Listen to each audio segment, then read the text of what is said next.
പുതിയ മന്ത്രിമാരെ ഉൾപ്പെടുത്തിയും 5 പേരെ പുറത്താക്കിയും കേന്ദ്ര മന്ത്രിസഭ പുനഃസംഘടിപ്പിച്ചു.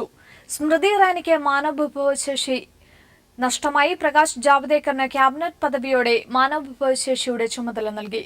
വാർത്താവിതരണം വെങ്കയ്യ നായിഡുവിനും നിയമം രവിശങ്കർ പ്രസാദിനും നൽകി. അടുത്ത വർഷം നിയമസഭാ തെരഞ്ഞെടുപ്പ് നടക്കാനിരിക്കുന്ന ഉത്തർപ്രദേശിൽ നിന്നും 3 മന്ത്രിമാരാണ് സത്യപ്രതിജ്ഞ ചെയ്ത് അധികാരമേറ്റത്. കൂടുതൽ വിവരങ്ങളുമായി സന്തോഷ് ചേരുകയാണ്. സന്തോഷ്, എന്തൊക്കെ മാറ്റങ്ങളാണ് കേന്ദ്ര മന്ത്രിസഭയിൽ വന്നിരിക്കുന്നത്? ആർക്കൊക്കെ സ്ഥാനനഷ്ടം, ആർക്കൊക്കെ പുതിയ സ്ഥാനങ്ങൾ ലഭിച്ചു?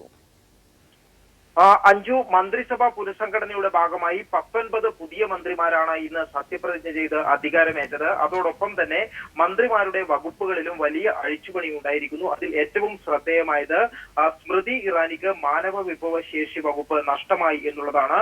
പകരം ഇന്ന് ക്യാബിനറ്റ് മന്ത്രിയായി സത്യപ്രതിജ്ഞ ചെയ്ത പ്രകാശ് ജാവ്ദേക്കറിനാണ് മാനവ വിഭവശേഷി ലഭിച്ചിരിക്കുന്നത്. സ്മൃതി ഇറാനിക്ക് ടെക്സ്റ്റൈൽസ് വകുപ്പിന്റെ ചുമതലയാണ് നൽകിയിരിക്കുന്നത്. അതോടൊപ്പം തന്നെ ഇപ്പോൾ വാർത്താ പ്രക്ഷേപണ വകുപ്പിന്റെ ചുമതലയുണ്ടായിരുന്ന അരുൺ ജെയ്റ്റ്ലി ആ വകുപ്പ് ഒഴിഞ്ഞു. പകരം വെങ്കയ്യ നായിഡുവിനാണ് വാർത്താ പ്രക്ഷേപണത്തിന്റെ ചുമതല നൽകിയിരിക്കുന്നത്. സദാനന്ദ ഗൌഡയ്ക്കാണ് പിന്നീട് മാറ്റമുണ്ടായ പ്രമുഖരിൽ ഒരാൾ സദാനന്ദ ഗൌഡയാണ്. നിയമകാര്യ വകുപ്പായിരുന്നു സദാനന്ദ ഗൌഡ കൈകാര്യം ചെയ്തിരുന്നത്. സദാനന്ദ ഗൌഡയിൽ നിന്നും നിയമകാര്യം മാറ്റി രവിശങ്കർ പ്രസാദിനാണ് ഇപ്പോൾ നിയമകാര്യ വകുപ്പ് നൽകിയിരിക്കുന്നത്. അതോടൊപ്പം തന്നെ പാർലമെന്ററി കാര്യ മന്ത്രിയായി അനന്ത് കുമാറാണ്. ഇപ്പോൾ നിലവിൽ രാസവളം വകുപ്പ് മന്ത്രിയായ അനന്ത് കുമാറിനാണ് പാർലമെന്ററി കാര്യത്തിന്റെ ചുമതല നൽകിയിരിക്കുന്നത്. അതോടൊപ്പം തന്നെ സന്തോഷ് ഗംഗാറാമിനെ ടെക്സ്റ്റൈൽസ് വകുപ്പിന്റെ ചുമതലയിൽ നിന്ന് മാറ്റി പകരം സ്മൃതി ഇറാനിക്കാണ് ടെക്സ്റ്റൈൽസ് വകുപ്പിന്റെ ചുമതല നൽകിയിരിക്കുന്നത്. അതോടൊപ്പം തന്നെ നിരവധി പേർക്ക് മന്ത്രിമാർക്ക് എല്ലാ സഹമന്ത്രിമാർക്കും ക്യാബിനറ്റ് മന്ത്രിമാർക്കും ഉൾപ്പെടെ വകുപ്പുകളിൽ മാറ്റമുണ്ടായിട്ടുണ്ട്. ഇന്ന് സത്യപ്രതിജ്ഞ ചെയ്ത MJ അക്ബറിന് വിദേശകാര്യ സഹമന്ത്രിയായാണ് ചുമതല നൽകിയിരിക്കുന്നത്. അതോടൊപ്പം തന്നെ ഇന്ന് സത്യപ്രതിജ്ഞ ചെയ്ത വിജയ് ഗോയലിന് കായികം വകുപ്പാണ് നൽകിയിരിക്കുന്നത്. ചൌധരി വീരേന്ദ്ര സിംഗിന് സ്റ്റീലും ഹൻസ്രാജ് ഗംഗാറാമിന് ആഭ്യന്തര സഹമന്ത്രി സ്ഥാനവും ജയന്ത് സിംഗക്ക്. ശരി സന്തോഷ്, 19 പുതിയ മന്ത്രിമാരെ ഉൾപ്പെടുത്തിയും 5 പേരെ പുറത്താക്കിയും കേന്ദ്ര മന്ത്രിസഭ പുനഃസംഘടിപ്പിച്ചിരിക്കുന്നു. വിവരങ്ങളാണ് സന്തോഷ് നൽകിയത്. മറ്റു വാർത്തകളിലേക്ക്. തമിഴ്നാട്ടിലെ കുളച്ചിൽ തുറമുഖ പദ്ധതിക്ക് കേന്ദ്ര മന്ത്രിസഭ തത്വത്തിൽ അനുമതി നൽകി. കുളച്ചിലിന് സമീപം ഇനയം എന്ന സ്ഥലത്താണ് തുറമുഖത്തിന് അനുമതി നൽകിയിരിക്കുന്നത്. കുളച്ചിൽ തുറമുഖം വരുന്നതോടെ കണ്ടെയ്നർ നീക്കത്തിന്റെ പ്രധാന കവാടമായി കുളച്ചിൽ മാറും. കുളച്ചിലിൽ തുറമുഖം വരുന്നത് വിഴിഞ്ഞം തുറമുഖത്തിന് തിരിച്ചടിയാകും. വിഴിഞ്ഞം തുറമുഖത്തിന് ഏതാനും കിലോമീറ്റർ അകലെയായി തമിഴ്നാട്ടിലെ ഇനയം എന്ന സ്ഥലത്താണ് പുതിയ തുറമുഖം വരുന്നത്. കേന്ദ്രമന്ത്രിസഭാ യോഗം തുറമുഖത്തിന് തത്വത്തിൽ അനുമതി നൽകിയതായി കേന്ദ്രമന്ത്രി രവിശങ്കർ പ്രസാദ് അറിയിച്ചു. 6000 കോടി രൂപയുടെ കേന്ദ്ര നിക്ഷേപത്തോടുകൂടിയുള്ള പദ്ധതിക്കായി സ്പെഷ്യൽ പർപ്പസ് വെഹിക്കിൾ രൂപീകരിക്കുമെന്നും മന്ത്രി പറഞ്ഞു. कोलाचल के निकट इनायम पोर्ट को बनाने की इन प्रिंसिपल स्वीकृति दे दी है. നിർദ്ദിഷ്ട കുളച്ചിൽ തുറമുഖ പദ്ധതി വിഴിഞ്ഞം തുറമുഖത്തിനെ പ്രതികൂലമായി ബാധിച്ചേക്കും. വിഴിഞ്ഞം പോലെ പ്രകൃതിദത്ത തുറമുഖമാണ് കുളച്ചിലും. വിഴിഞ്ഞം തുറമുഖത്തിന്റെ ആകർഷണീയതകളെല്ലാം കുളച്ചിലിനുമുണ്ട്.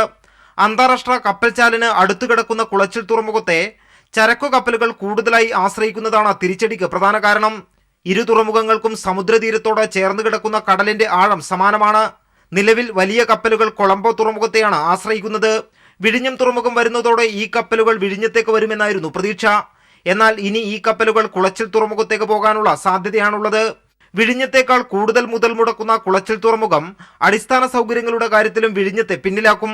കുളച്ചിൽ തുറമുഖത്തിന് വേണ്ടി ഏറെ നാളായി തമിഴ്നാട് കേന്ദ്രത്തിൽ സമ്മർദ്ദം ചെലുത്തി വരികയായിരുന്നു.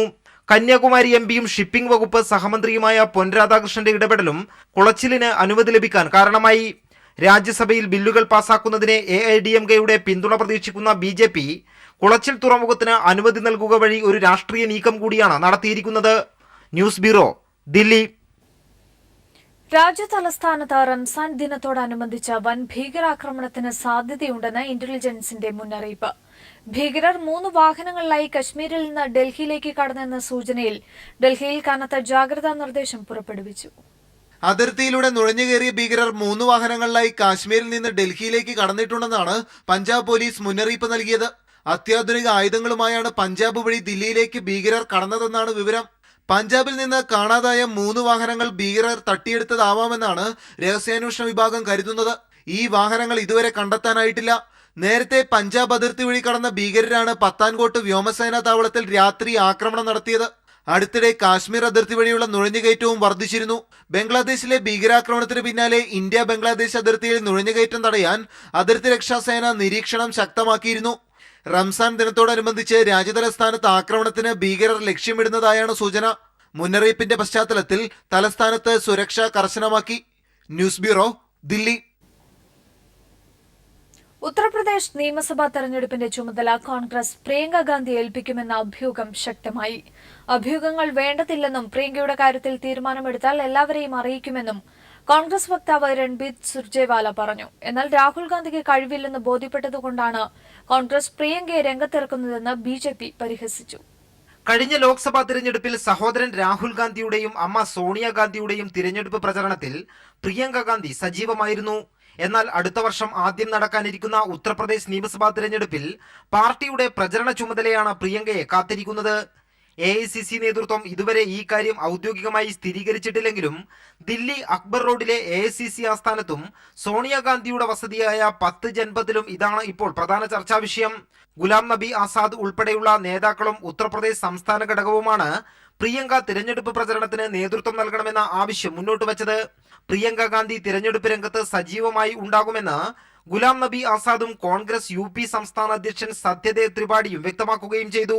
എന്നാൽ ഇനി ഇക്കാര്യത്തിൽ തീരുമാനമെടുക്കേണ്ടത് ഹൈക്കമാൻഡാണ്. രാഹുലും പ്രിയങ്കയും ഒരുമിച്ച് രാഷ്ട്രീയത്തിൽ ഇറങ്ങേണ്ടതില്ല എന്ന നിലപാടായിരുന്നു ഇതുവരെ സോണിയാഗാന്ധിക്കുള്ളത്. രാഹുൽ ഗാന്ധിയുടെ വിദേശയാത്ര കഴിഞ്ഞ് തിരിച്ചെത്തിയതിനു ശേഷമായിരിക്കും പ്രിയങ്കയുടെ കാര്യത്തിൽ അന്തിമ തീരുമാനമുണ്ടാവുക. അതേസമയം പ്രിയങ്കയെ കോൺഗ്രസ് രംഗത്തിറക്കുന്നു എന്ന വാർത്തയോട് പരിഹാസ രൂപേണയാണ് BJP പ്രതികരിച്ചത്. രാഹുലിന്റെ കഴിവില്ലായ്മയാണ് ഇതിലൂടെ ബോധ്യപ്പെട്ടത് എന്നായിരുന്നു BJP വക്താവ് സാംബിത് പാത്രയുടെ പ്രതികരണം. News bureau, Delhi. ക്രിസ്ത്യൻ പള്ളിക്കോടതികൾ വഴി നടത്തുന്ന വിവാഹമോചനത്തിന് നിയമസാധുതയില്ലെന്ന് സുപ്രീം കോടതി. പള്ളികൾ വഴി വിവാഹമോചനം നേടിയ ശേഷം പുനർവിവാഹം കഴിക്കുന്നത് ക്രിമിനൽ കുറ്റമായി കണക്കാക്കുമെന്നും കോടതി അറിയിച്ചു. സിവിൽ കോടതിയിൽ നിന്നാണ് വിവാഹമോചനം നേടേണ്ടതെന്നും ചീഫ് ജസ്റ്റിസ് അധ്യക്ഷനായ ബെഞ്ച് വ്യക്തമാക്കി. കർണാടകയിലെ കാത്തോലിക് അസോസിയേഷൻ മുൻ പ്രതിനിധി നൽകിയ പൊതുതാൽപര്യ ഹർജി പരിഗണിക്കവെയാണ് സഭാ കോടതി നൽകുന്ന വിവാഹമോചനത്തിന് നിയമസാധുതയില്ലെന്ന് സുപ്രീം കോടതി വ്യക്തമാക്കിയത്. പള്ളിക്കോടതികൾ വഴി നടത്തുന്ന വിവാഹമോചനം നിയമപരമായി നിലനിൽക്കുന്നതല്ലെന്നും ഇത്തരത്തിൽ വിവാഹമോചനം നേടിയ ശേഷം പുനർവിവാഹം കഴിക്കുന്നത് ക്രിമിനൽ കുറ്റമായി കണക്കാക്കുമെന്നും കോടതി അറിയിച്ചു. Chief justice TS Thakur, justice DY ചന്ദ്രചൌദ് എന്നിവരുടേതടങ്ങിയ ബെഞ്ചിന്റേതാണ് സുപ്രധാന നിരീക്ഷണം. ഹർജിക്കാരനു വേണ്ടി മുൻ അറ്റോർണി ജനറലും അഭിഭാഷകനുമായ സോളി സൊറാബ്ജിയാണ് ഹാജരായത്. മുസ്ലിം മതവിശ്വാസികൾക്ക് തലാഖ് ചൊല്ലിയുള്ള വിവാഹമോചന രീതി നിയമപരമായതുപോലെ ക്രിസ്ത്യൻ മതവിശ്വാസികൾക്ക് പള്ളി വഴി വിവാഹമോചനം നടത്തുന്നത് എങ്ങനെ കുറ്റകരമാകുമെന്ന് ഹർജിക്കാർ വാദിച്ചു. മുസ്ലിം വ്യക്തി നിയമം അംഗീകരിക്കുന്ന പോലെ ഇന്ത്യക്കാരായ ക്രിസ്ത്യൻ വിശ്വാസികളുടെ വിവാഹത്തിന് കാനോൺ നിയമം അംഗീകരിക്കണമെന്നും പൊതുതാൽപര്യ ഹർജിയിൽ ആവശ്യപ്പെട്ടു. എന്നാൽ കേന്ദ്ര സർക്കാർ ഹർജിക്കാർ ഉന്നയിച്ച വാദങ്ങളെല്ലാം എതിർത്തു. ഇന്ത്യൻ മാരേജ് ആക്ട് പ്രകാരമുള്ള വിവാഹമോചനത്തിന് മാത്രമേ അംഗീകാരമുള്ളൂവെന്നും കോടതി വ്യക്തമാക്കി. കൂടുതൽ വാദം കേൾക്കുന്നതിനായി കേസ് ഉടനെ പരിഗണിക്കുമെന്നും കോടതി അറിയിച്ചു. News bureau, Delhi. തിരികെ വാർത്തകളിലേക്ക്. മാധ്യമങ്ങളിൽ നിറഞ്ഞു നിൽക്കാൻ താൽപര്യമില്ലാത്തവരെ മാധ്യമവിരുദ്ധരായി കാണുന്നത് ശരിയല്ലെന്ന് മുഖ്യമന്ത്രി പിണറായി വിജയൻ. മാധ്യമങ്ങൾ പലപ്പോഴും വിവാദങ്ങൾക്കാണ് മുൻതൂക്കം നൽകുന്നത്. LDF സർക്കാരിന്റെ മദ്യനയം തീരുമാനിച്ചിട്ടില്ലെന്നും അതിനർത്ഥം നിലവിലെ നയം തുടരുമെന്നോ തിരുത്തുമെന്നോ അല്ലെന്നും മുഖ്യമന്ത്രി തിരുവനന്തപുരത്ത് പറഞ്ഞു.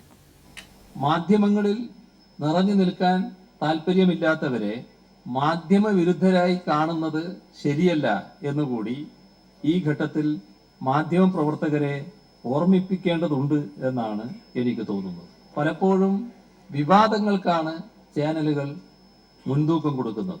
വിവാദങ്ങൾക്കുള്ള വിഭവങ്ങൾ വിളമ്പാൻ താല്പര്യമില്ലാത്തതുകൊണ്ട് സാമൂഹ്യ സാംസ്കാരിക രാഷ്ട്രീയ രംഗങ്ങളിലെ പ്രമുഖർ ചാനലുകളിൽ നിന്നും വഴിമാറി നടക്കുന്നുണ്ടോ എന്ന് ചാനലുകൾ ഒന്ന് പരിശോധിക്കുന്നത് നന്നാവും. നയം തീരുമാനിക്കുന്ന ഘട്ടത്തിൽ ആ നയം എന്താണെന്ന് തീരുമാനിക്കുകയും പ്രഖ്യാപിക്കുകയും ചെയ്യും. അതിന്റെ അർത്ഥം നിലവിലുള്ള നയം തിരുത്തുമെന്നല്ല, നിലവിലുള്ള നയം തുടരുമെന്നുമല്ല. ഐസ്ക്രീം പാർലർ കേസിലെ സുപ്രീം കോടതിയിൽ നിന്നുള്ള വിധി നിർഭാഗ്യകരമെന്ന് VS അച്യുതാനന്ദൻ. രാഷ്ട്രീയ പ്രേരിതമാണ് തന്റെ ഹർജിയെന്ന് കോടതി പറയരുതായിരുന്നുവെന്നും നിർഭാഗ്യവതികളായ യുവതികളെ ഉപയോഗിക്കുന്നവർക്കെതിരായ ശക്തമായ ശബ്ദമാണ് തന്റേതെന്നും VS അച്യുതാനന്ദൻ പറഞ്ഞു. MK ദാമോദരൻ ലോട്ടറി കേസിൽ ഹാജരായത് വിവാദമായല്ലോ എന്ന ചോദ്യത്തിന് അതെ എന്നും VS മറുപടി നൽകി.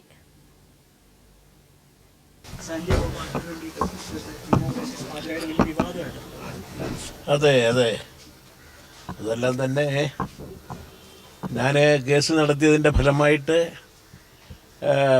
സാന്റിയാഗോ മാർട്ടിൻ കൊള്ളയടിച്ചുകൊണ്ട് പോയിരുന്ന അതെല്ലാം തന്നെ അവസാനിപ്പിച്ചവനെ ഇവിടുന്ന് കടത്താൻ കഴിഞ്ഞു.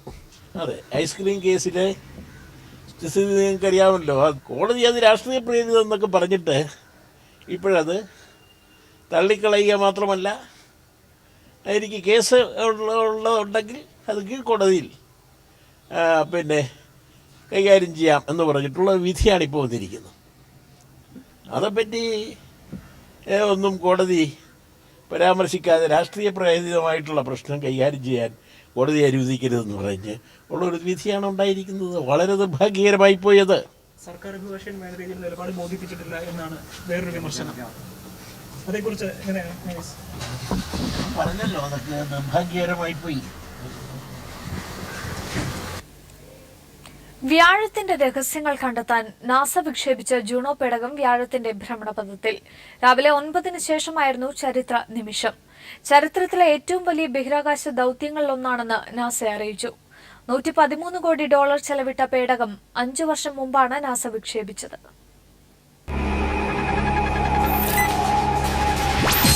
ഈ വർഷത്തെ ഏറ്റവും വലിയ സ്പേസ് ഇവന്റ് എന്നാണ് ഗവേഷക ലോകം ആ നിമിഷത്തെ വിശേഷിപ്പിച്ചത്. സൗരയൂഥത്തിലെ ഏറ്റവും വലിയ ഗ്രഹമായ വ്യാഴത്തിന്റെ രഹസ്യങ്ങളുടെ ചുരുളഴിക്കാൻ ജൂണോയ്ക്ക് കഴിയുമെന്നാണ് കരുതുന്നത്. 5 വർഷം കൊണ്ട് 17 കോടി മൈലുകൾ താണ്ടിയാണ് ജൂണോ വ്യാഴത്തിന്റെ ഭ്രമണപഥത്തിലെത്തിയത്. വ്യാഴത്തിന്റെ ശക്തമായ ഗുരുത്വാകർഷണം അതിജീവിച്ചാണ് പേടകം ഭ്രമണപഥത്തിലേക്ക് മാറിയത്. 1600 കിലോഗ്രാം ഭാരമുള്ള ജൂണോ ശബ്ദത്തിന്റെ 215 ഇരട്ടി വേഗത്തിലാണ് സഞ്ചരിച്ചിരുന്നത്. വ്യാഴത്തിനരികെയെത്തുമ്പോൾ വേഗം മണിക്കൂറിൽ 2,66,000 കിലോമീറ്റർ ആയിരുന്നു. ഭൂമിയുടെ കാന്തിക വലയത്തിനുള്ള ശക്തിയുടെ 20,000 മടങ്ങ് ശക്തിയുള്ള കാന്തവലയമാണ് വ്യാഴത്തിനുള്ളത്. ഏത് പ്രതിബന്ധത്തെയും കൂസാതെ പ്രവർത്തിക്കുന്ന പേടകത്തിന്റെ ലോഗേൻ ആന്റിനയിൽ നിന്നുള്ള ചെറു സിഗ്നൽ ഭൂമിയിലെത്തിയതോടെ ജൂണോ വ്യാഴത്തെ തൊട്ടില്ലെന്ന മട്ടിൽ ഭ്രമണം ചെയ്തു തുടങ്ങിയിരിക്കുന്നു. വ്യാഴത്തിന്റെ അന്തരീക്ഷത്തിലെ ജലാംശം, കാന്തിക വലയം, ഗുരുത്വാകർഷണം തുടങ്ങി അനവധി വിവരങ്ങൾ ജൂണോ നൽകുമെന്നാണ് നാസയുടെ പ്രതീക്ഷ. വ്യാഴം രൂപം കൊണ്ടതിനെപ്പറ്റിയും വിലപ്പെട്ട വിവരങ്ങൾ ലഭിച്ചേക്കും. ധ്രുവപ്രദേശങ്ങളിലെത്തുമ്പോൾ ജൂണോ വ്യാഴത്തോട് വളരെ അടുത്തിരിക്കും. ഇനിയുള്ള ദിവസങ്ങളിൽ ഭൂമിയിലേക്ക് എത്തുന്ന ഓരോ വിവരവും ബഹിരാകാശ ശാസ്ത്രത്തിന്റെ ഏടുകളിൽ ഓരോ പുത്തൻ അധ്യായങ്ങളാകും എഴുതി ചേർക്കുക. News desk. നാളെ ചെറിയ പെരുന്നാൾ. മലപ്പുറം കുറ്റിപ്പുറത്തെ മൈലാഞ്ചി വീട്ടിൽ നിന്നാണ് പെരുന്നാൾ ചുവക്കുന്നത്. ഗൾഫ് നാടുകളിലേക്ക് വരെ മൈലാഞ്ചി ട്യൂബുകൾ മൈലാഞ്ചി വീട്ടിലെ നിർമ്മാണ യൂണിറ്റിൽ നിന്ന് കയറ്റി അയക്കുന്നുണ്ട്. ആഘോഷങ്ങളുടെ ചുവപ്പ് നിറത്തിന് ഇപ്പോൾ കുറ്റിപ്പുറത്തെ മൈലാഞ്ചി വേണം. മൈലാഞ്ചി ഇലകളരച്ച് ചിത്രം വരയ്ക്കുന്ന കാലമൊക്കെ കഴിഞ്ഞു. മൈലാഞ്ചി ട്യൂബുകളാണ് മാർക്കറ്റിലെ താരങ്ങൾ. വേഗത്തിൽ ചുവക്കണം, നഖത്തിലും നിറം വേണം. ഇഷ്ടങ്ങൾക്കനുസരിച്ച് മൈലാഞ്ചി വീട്ടിൽ നിന്ന് ട്യൂബുകൾ നിർമ്മിക്കും. മൈലാഞ്ചി വീട്ടിൽ നിർമ്മാണ യൂണിറ്റ് പ്രവർത്തനം തുടങ്ങിയിട്ട് 18 വർഷമായി. ഞങ്ങൾ 18 വർഷമായി കമ്പനി തുടങ്ങിയിട്ട് കുഴപ്പമില്ലാതെ മുന്നോട്ട് പോകുന്നുണ്ട്. ഇവിടെ 3 സ്റ്റാഫ് മുതലാണ് ഞങ്ങൾ തുടങ്ങി വെച്ചത്. ഇപ്പോൾ 20ഓളം സ്റ്റാഫുകൾ ഇവിടെ പ്രവർത്തിക്കുന്നുണ്ട്. പിന്നെ ഗൾഫ് രാഷ്ട്രങ്ങളിലും സിംഗപ്പൂർ, മലേഷ്യ സ്ഥലങ്ങളൊക്കെ കയറ്റിവിടുന്നുണ്ട്. പിന്നെ ഇപ്പോൾ എല്ലാ ആൾക്കാരും സീസൺ 2 ഇതായിട്ടാണ് വരുന്നത്. റംസാനും ബക്രീദാണ് സീസണായി വരുന്നത്. എല്ലാ സമയങ്ങളിലും ഇപ്പോൾ മൈലാഞ്ചി നല്ല യൂസായി പോകുന്നുണ്ട്. പിള്ളേർക്കൊക്കെ കൂടുതലായി ഇപ്പോൾ കോളേജ് പിള്ളേരായാലും സ്കൂൾ പിള്ളേരായാലും ഡിസൈൻ ഇങ്ങനെ മാറി മാറി വരുന്നതിനനുസരിച്ചിട്ട് മാറ്റാൻ വേണ്ടിയിട്ട് അതിന് പെട്ടെന്ന് ചുമക്കുന്ന ഐറ്റംസും പെട്ടെന്ന് പോകുന്ന ഐറ്റംസും അങ്ങനെയെല്ലാം വരുന്നുണ്ട്. പിന്നെ നാച്ചുറലായിട്ട് വരുന്ന വേറെ മൈലാഞ്ചി ഉണ്ട്. പിന്നെ നെഗത്തിലായിട്ട് ഇടുന്നത് വേറെ ഒരു മൈലാഞ്ചി വരുന്നുണ്ട്.